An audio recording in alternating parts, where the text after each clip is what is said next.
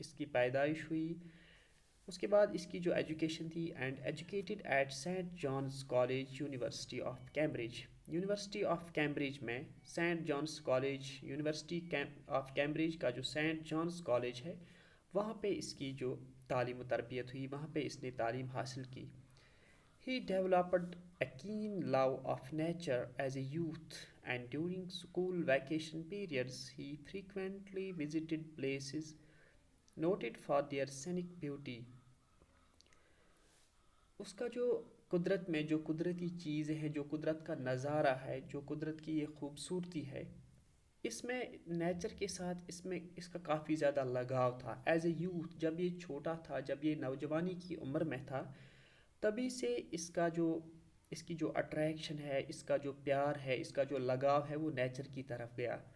And during school vacation periods, جب اس کو سکولوں میں چھٹی ملتی تھی, جو سکولوں میں جو چھٹیوں کے ایام ہوتے تھے, وہ کیا کرتا تھا, وہ وزٹ کرتا تھا. ہی فریکوینٹلی وزٹڈ پلیسز, یہ زیادہ سے زیادہ ان جگہوں کا سیر کرتا تھا. Noted for their Sainik beauty, جو جگہیں اپنی خوبصورتی کی وجہ سے کافی مشہور ہوتی. After receiving his degree in 1791 he returned to France. جب اس نے اپنی ڈگری لے لی 1791 جب اس نے اپنی ڈگری کمپلیٹ کی کیمبرج یونیورسٹی میں, ہی ریٹرنڈ ٹو فرانس, تو وہ فرانس چلا گیا. where he became an enthusiastic convert to the ideals of the French Revolution. وہاں پہ کیا ہوا فرانس میں, جب یہ فرانس پہنچا تو وہاں پہ ایک سمجھ لیجیے آپ ایک سرگرم کارکن بنا, جو آئیڈیلز آف فرینچ ریولیوشن, جب فرینچ ریولیوشن کی جو بات چل رہی تھی, وہاں پہ جو تحریک وہاں پہ چل رہی تھی 1799 اور سے 1799 تک, جو وہاں پہ چل رہی تھی, وہ تحریک چل رہی تھی, اس کا ایک سرگرم کارکن بن گیا ورڈسورتھ. اس کے بعد although Wordsworth had begun to write poetry while still a schoolboy, none of his poems was published until 1793. He is popularly known as the poet of nature.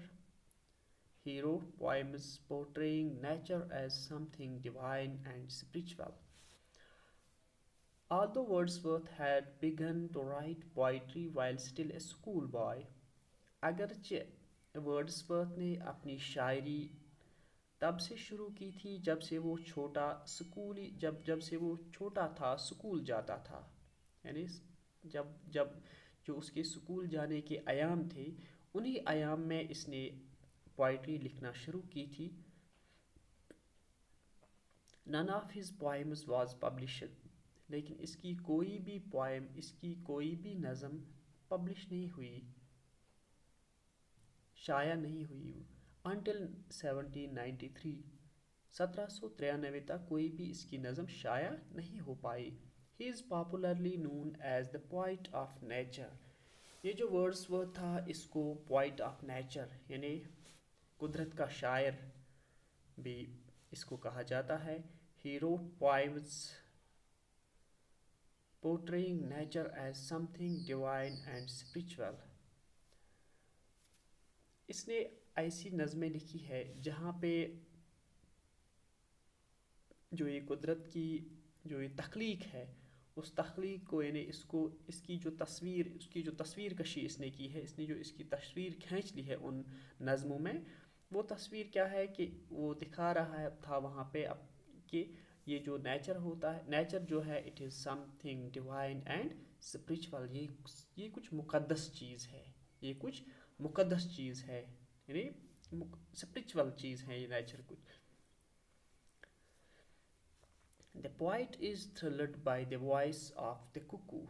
یہ پوائٹ جو ہے, یہ جو شاعر ہے, یہ کافی اثر انداز ہوا ہے. It is thrilled by the voice of the cuckoo. جو ککو ہے اس کی آواز سے یہ کافی متاثر ہو چکا ہے, اثر انداز. He describes some of his childhood experiences when as a schoolboy he would row through the woods. اس پوائم میں یہ جو نظم ہے اس میں یہ شاعر اپنی کچھ ایکسپیرینسز شیئر کرتا ہے. کون سی ایکسپیرینسز؟ جب یہ چھوٹا تھا، جب یہ اسکول بوائے تھا، تب جا کے ان دنوں میں، ان ایام میں جو یہ کبھی کبھی گھومتا تھا، کبھی کبھی ان جنگلوں کی سیر لگاتا تھا، وہاں پہ جو اس کو ایکسپیرینس ہوئی تھی، اس ایکسپیرینس کو یہ شاعر یہاں پہ اس نظم میں شیئر کرتا ہے، اس نظم میں ایکسپلین کرتا ہے کہ اس نے وہاں پہ کیا دیکھا، وہاں پہ اس نے کیا محسوس کیا جب یہ چھوٹا بچہ تھا، اسکول گوئنگ چائلڈ تھا. تب ان دنوں میں جب یہ کبھی کبھی ان جنگلوں کی سیر کرتا تھا، جو یہ قدرتی نظارے تھے ان کو دیکھتا تھا، قدرت کی جو قدرت کی جو خوبصورتی تھی اس کو دیکھتا تھا، اس کو دیکھنے کے لیے جاتا تھا، وہاں پہ اس نے کیا محسوس کیا، وہاں پہ اس کی کیا ایکسپیرینس رہی، اس ایکسپیرینس کو، ان فیلنگس کو یہ پوائٹ جو ہے اس پوائم میں، اس نظم میں شیئر کرتا ہے، ایکسپلین کرتا ہے کہ وہاں پہ اس کی ایکسپیرینس کیسی رہی. Dear students, I think it is enough for today. So اللہ حافظ.